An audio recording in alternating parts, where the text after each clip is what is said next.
Bonjour. Le cours de cette semaine s'intitule La publication scientifique. Introduction. En science, une recherche n'est pas terminée tant que les résultats ne sont pas publiés. C'est à cette condition que de nouvelles connaissances peuvent être authentifiées et s'ajouter à la base de données qui constitue la connaissance scientifique. C'est pourquoi le chercheur ne doit pas seulement faire de la science, mais aussi écrire sa science.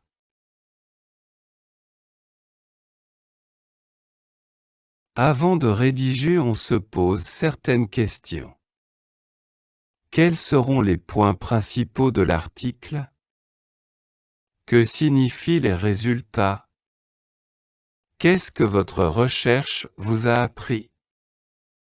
En quoi cette découverte est-elle intéressante? 1. La publication scientifique. Définition. Rapport écrit et publié décrivant le processus, le déroulement et les résultats d'une recherche scientifique originale. Ce rapport doit être présenté selon un code professionnel qui résulte de l'éthique scientifique. Un article scientifique est considéré original valide que lorsqu'il contient des résultats originaux, première publication, et est publié selon certaines règles propres de la revue. Il doit être soumis pour acceptation à un comité de lecture d'une revue adéquate et doit contenir suffisamment d'informations, observations, méthodes, etc., pour que celui-ci, comité de lecture, puisse le juger. De plus, le rapport publié doit être diffusé sous une forme permanente et rendu disponible sans restriction à la communauté scientifique. Toutes les revues n'ont pas la même audience, ni le même style ou les mêmes exigences. Il faut choisir une revue adaptée au type d'article, et en fonction du message que l'on désire donner, article d'intérêt international ou régional, vulgarisation scientifique, etc. Il faut savoir que le choix impose certaines obligations rédactionnelles, PX. Style, longueur, langue, illustration. 2. Les types de publications scientifiques. Un articles originaux, paper, qui décrivent une expérience ou manipulation, et sont publiés dans les revues scientifiques. 2. Communication rapide, short communication. Elles présentent des résultats préliminaires de recherche scientifique dans des actes de colloques, de conférences et de congrès. 3. Articles de synthèse, reviews. Type d'articles publiés dans les revues scientifiques dont le principe est de dresser un état des lieux dans un domaine de recherche et de dégager les directions particulières prises dans ce domaine. Sa forme, comme tous les articles scientifiques, peut aller de la rédaction théorique ou technique spécialisée. Les reviews se basent sur la vulgarisation scientifique, décrire le sujet de recherche, sa source, sa forme, ses composantes et son fonctionnement. Remarque. Les articles soumis aux revues sont évalués par un comité de lecture, qu'il accepte ou non, et en cas d'acceptation, propose souvent des modifications avant publication puis diffusion. 3. Structure de la rédaction. En commençant à rédiger un travail scientifique destiné à être publié dans une revue scientifique, il faut penser au choix de la revue qui définit le public cible, chaque revue a des exigences spécifiques quant aux normes de présentation et de rédaction. Il faut adapter le style d'écriture, le choix de terminologie, le niveau des explications publiques cibles. La lecture attentive de quelques articles récemment publiés dans la revue peut nous donner des indications. 4. Rédaction d'un texte scientifique. Elle est destinée soit à des actes de communication, soit à une revue qui obéit à des règles définies. Sur le fond, il est indispensable de situer clairement le sujet dans le contexte et préciser les objectifs du travail. Les illustrations produites, lues indépendamment du texte, doivent orienter l'interprétation et la discussion et par là même orienter la suite de l'exposé.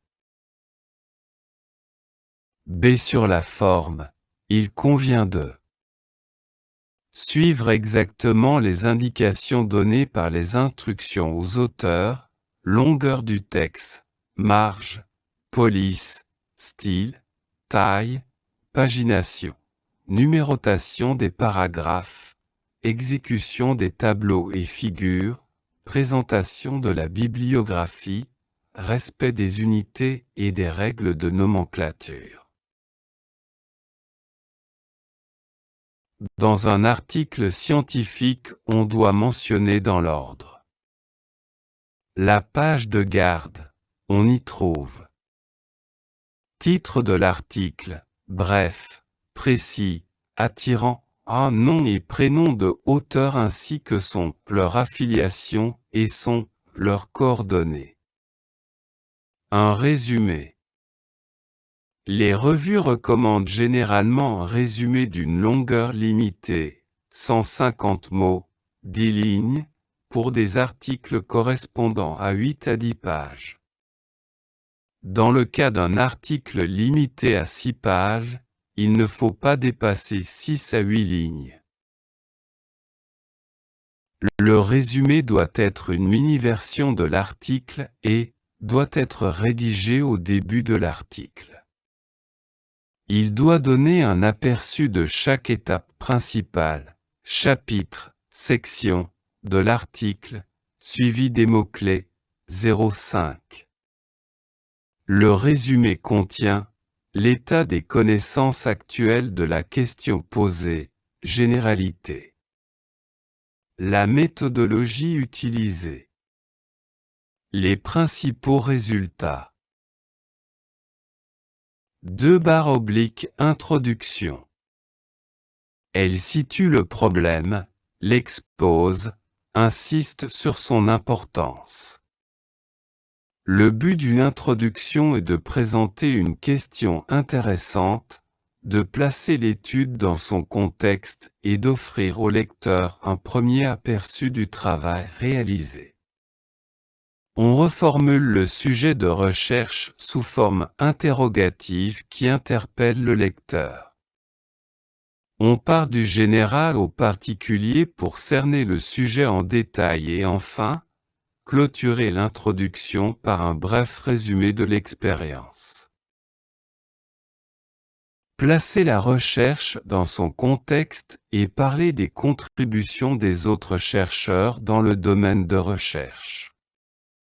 Utilisez le renvoi bibliographique, nom d'auteur, année de publication, pour évoquer une référence et son auteur. Expliquez l'objectif de votre recherche, les raisons de votre choix et qu'est-ce que vous voulez démontrer. Émettre des hypothèses au nombre de 4 ou 5. 3. Matériel et méthode.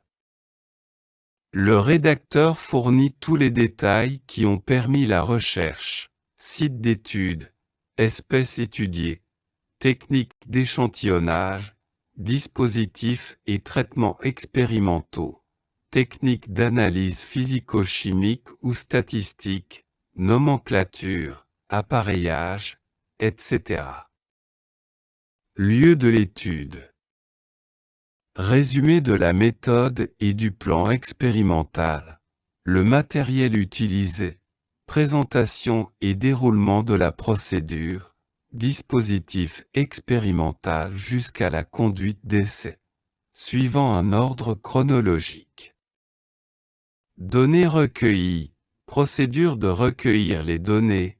Technique d'échantillonnage, etc. Définition précise des critères de jugement, efficacité, tolérance, etc. Analyse statistique détaillée incluant le calcul de l'effectif et le logiciel utilisé. Si les données ont été collectées à l'aide d'un questionnaire, il faut préciser quel type de questions ont été posées. Le questionnaire entier sera éventuellement fourni en annexe, et comment l'interviewé a été entraîné. Si les mesures impliquaient une part d'observation, il faut préciser quelles instructions ont été données aux observateurs. Les sujets. Qui sont-ils? Y avait-il une raison particulière pour se centrer sur cette population? Combien sont-ils? Comment ont-ils été sélectionnés? Pour que l'information soit complète, il faut utiliser le renvoi bibliographique pour limiter la longueur du texte et de focaliser sur les parties les plus originales. 4 résultats. Ils sont présentés sous forme de figures et de tableaux qui doivent contenir toutes les informations nécessaires à leur compréhension. Vous présentez tous les résultats obtenus sans discuter de leur signification.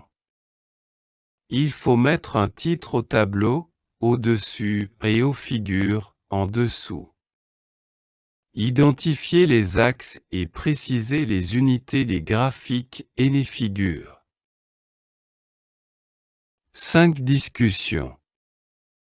Dans cette partie, vous interprétez vos résultats. Vous indiquez si les résultats obtenus sont conformes ou non à la théorie existante, hypothèse, et vous comparez les valeurs obtenues avec celles mentionnées dans la partie théorique.